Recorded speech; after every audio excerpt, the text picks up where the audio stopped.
Welcome once again. Now, today we will carry on the chapter The Beggar. We have already read that there was a beggar who had so many false recognitions, had been caught by an advocate, and now was trying to get pardon as the advocate threatened him to call the police.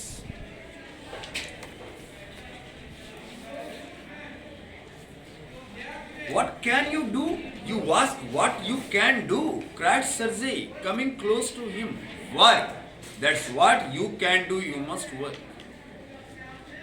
When the beggar asserted that he was in an orchestra, and as he was a drunken guy,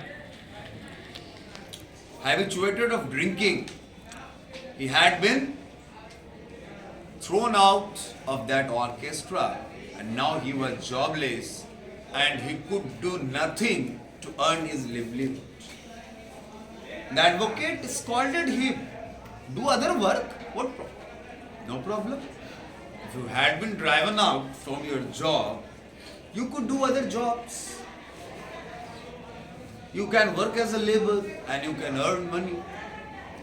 जब उस भिखारी ने यह बतलाया कि वह एक orchestra में काम करता था और चूंकि वह शराबी था इसलिए उसे नौकरी से निकाल दिया गया और अब उसके पास नौकरी नहीं है तो भीख मांगने के सिवा उसके पास उपाय नहीं। इस बात को सुनकर वो एडवोकेट साहब गुस्सा हो जाते हैं। ये कौन सी बात होगी कि जब एक नौकरी से किसी को निकाल दिया जाएगा तो वो भीख मांगने लगेगा और वो भी झूठ बोलकर। कभी यह बोलेगा कि मैं स्कूल टीचर था, मुझे नौकरी से निकाल दिया गया, तो कभी बोलेगा कि मैं स्टूडेंट था, मुझे कॉलेज से निकाल दिया गया। काम कर सकता है इंसान, करने के लिए बहुत कुछ है जो आदमी कर सकता है। वो कहता है work, yes I know that myself, but where can I find work. हाँ सर, ये मैं भी जानता हूं कि मैं काम कर सकता हूं, दूसरे काम मैं कर सकता हूं, पर काम है कहां? How do you like to chop wood for मी?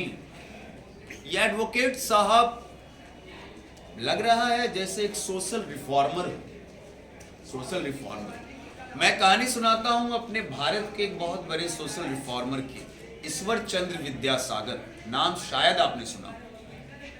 जैसे हमारे यहाँ राजा राम मोहन राय थे, स्वामी दयानंद सरस्वती थे, उसी प्रकार से बंगाल के एक फेमस समाज सुधारक थे, आप कह सकते हैं स्वतंत्रता सेनानी, एक विद्वान, एक दार्शनिक, और उनका नाम था ईश्वर चंद्र विद्यासागर। एक बार एक आदमी रेलवे स्टेशन पर, बंगाल के किसी रेलवे स्टेशन पर कोट वगैरह पहने उतरता है और कुली कुली चिल्लाता है, पर संयोग से उस समय कोई भी कुली उस स्टेशन पर मौजूद नहीं होता है। शायद छोटा सा स्टेशन था, एक आध कुली रहा होगा जो कहीं चला गया होगा। वो आदमी बहुत देर इंतजार करता है पर कुली नहीं आता। तब एक सज्जन से व्यक्ति आते हैं जो दिखने में कुली तो नहीं लगते हैं, पर उस व्यक्ति को कहते हैं कि महोदय, क्या मैं आपकी सहायता कर सकता हूं? क्या समस्या है आपके पास? तो वो आदमी कहता है, देखिए मेरे पास बहुत सामान है और मुझे जाना है, पर सामान उठाने वाला कुली नहीं है, मैं कैसे जाऊं? और इसी कारण मैं 1 घंटे से यहाँ बैठा हूं।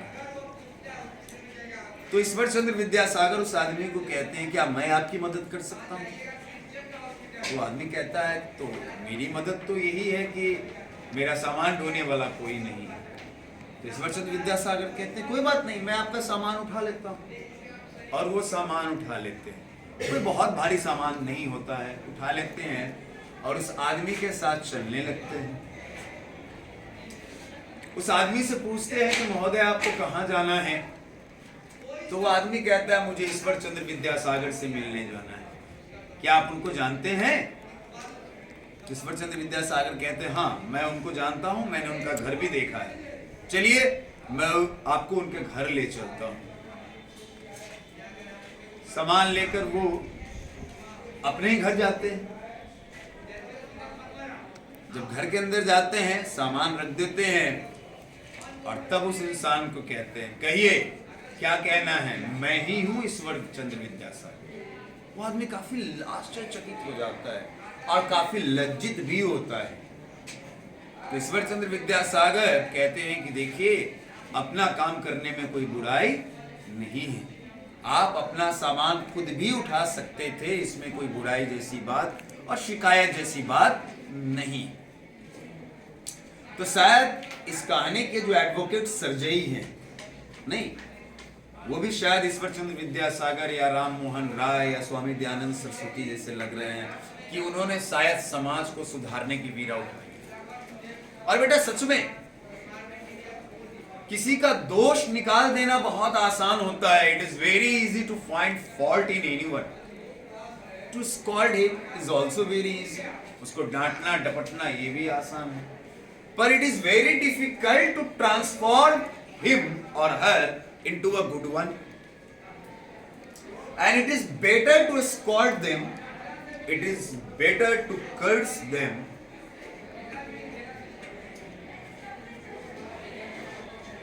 is it better? No, it is not better to curse them, it is better. Despite of cursing them, we should try to change their way of living. उनकी शिकायत करने से, है ना, उनको भला बुरा कहने से अच्छा होगा कि हम ऐसे लोगों को सुधारने का प्रयास करें। नहीं, अगर किसी में हम कमी देखते हैं, अगर उसमें कोई कमी है तो उस कमी की ओर उसका ध्यान आकृष्ट कराइए, पर प्रयास कीजिए कि आप उसको सुधार भी दें, या नहीं कि हमेशा आप उसकी कमियों को निकालते रहें। और शायद ये एडवोकेट साहब कुछ वैसा ही कर रहे हैं। जब इस आदमी ने बेचारगी जाहिर कर दी कि मेरे पास कोई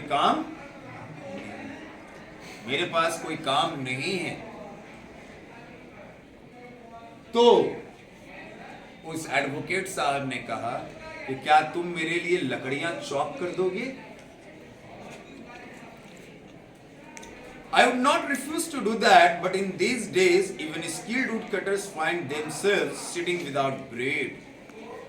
उसने कहा कि नहीं सर, मैं बिल्कुल ही मना नहीं करूंगा, मैं ये काम करूंगा। और शायद आप ये कहना चाह रहे हैं कि लकड़ियां काटने का काम मैं कर सकता था। तो मैं आपको यह बतला दूं कि आजकल जो स्किल्ड वुड कटर हैं, अपने क्लास में भी पढ़ा होगा, एक चैप्टर है आपका फॉरेस्ट सोसाइटी एंड कॉलोनियलिज्म, पढ़ा है आपने उस चैप्टर हिस्ट्री में? सिलेबस में नहीं है क्या? उस चैप्टर में है कलंगाज वुडकटर्स के बारे में, जावा के। खैर, वुडकटर भी बेटा स्किल्ड होते हैं, सब लोग लकड़ियां नहीं काट सकता। कुछ लोग ऐसा भी हो सकता है कि अगर स्किल्ड ना हो तो जिस डाली को काटना हो उसके सबसे अंत में बैठ के उसके जड़ को काट दे। तो स्किल्ड वुडकटर तो चाहिए ही। वुड काटना भी एक आर्ट है, स्किल है। पेड़ को गिराना है और हम पेड़ के सामने खड़े होकर गिराए तो हमारे शरीर पर भी तो गिर जा सकता है। तो लस्कॉफ ने कहा, जो कि बेगर है, लस्कॉफ जो कि बेगर है, उसने कहा कि सर, मैं भी जानता हूं कि मैं लकड़ियों को काटने का काम तो कर सकता हूं, पर आजकल जो स्किल्ड वुड कटर है वो तो बेकार बैठे हैं, उनके पास ब्रेड का उपाय नहीं है। मुझे कौन लकड़ियों को काटने का काम देता? Will you come and chop wood for me? Yes sir, I will. तो चलो क्या तुम मेरे लिए लकड़ियां काटोगे? He accepted. Laskov accepted to cut the wood for the advocate. Very well, we will soon find out. Sergei hastened along, rubbing his hands. He called his cook out of the kitchen. सर्जई अपने घर पहुंच जाते हैं उसको लेकर और अपने cook को कॉल करते हैं। कुक उनका किचन से बाहर निकल कर आता है। Here Olga, he said, take this gentleman into the wood shed and let him chop wood. He commanded, he ordered his cook to take Laskov to wood shed so that Laskov would chop the wood for him. Passive voice, इस पूरे line का ये passive voice है। वो अपने cook को, रसोइयों को बुलाते हैं और कहते हैं कि ले जाओ इसको, इस जेंटलमैन को, इस सज्जन को ले जाओ उस जगह पर जहां लकड़ियां रखी हुई हैं, ये लकड़ियां हमारे लिए काटेंगे। The scarecrow of a beggar shrugged his shoulders as if in perplexity and went irresolutely after the cook. भिखारी के उस पुतले ने, वो तो भिखारी का पुतला ही था ना बेटा, रियल में तो भिखारी नहीं था, उसने तो भिखारी का आवरण बना रखा था। तो उस पुतले ने कंधे उचकाए, परप्लेक्सिटी में, मतलब जैसे कि हिचकिचा रहा हो, समझ में ना आ रहा हो, या काटने की इच्छा ना हो, या लकड़ियां काटने आता भी ना हो, फिर भी उसको उस रसोइये के पीछे जाना पड़ा।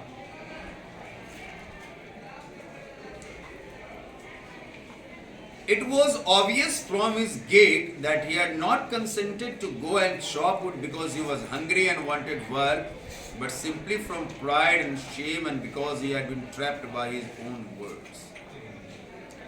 लकड़ियों को काटने के लिए रसोइये के पीछे पीछे वो जिस चाल से चल रहा था, उस चाल से यह स्पष्ट हो रहा था, बिल्कुल क्लियर हो रहा था कि वह भूख के कारण लकड़ी काटने नहीं जा रहा है।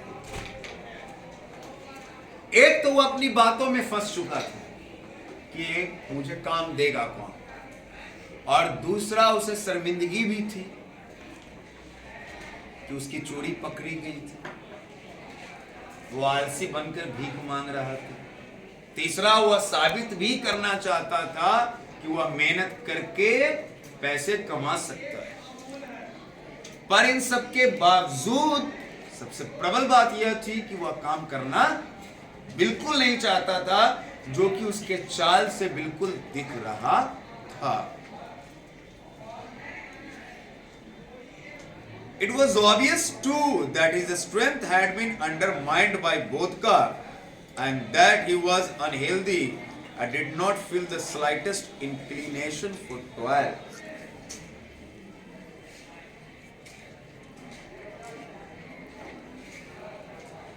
एक बात और थी बेटा, वोदका, रूसी शराब को वोदका कहा जाता है। रूस के लोग वोदका पीते हैं। हमें वोदका के बारे में ज्यादा जानने की जरूरत नहीं है। वैसे वोदका जो है वह अनाज से बनता है, खासकर मकई से। वोदका शराब खासकर मकई से बनता है। तो वोदका पीकर लगातार वह पीता था। और शराब तो खराब ही होता है ना, शराब ने उसे काफी कमजोर कर दिया था, वोदका काफी कमजोर कर दिया था। शायद इसलिए भी काम में उसकी कोई रुचि नहीं थी। Thank you for watching.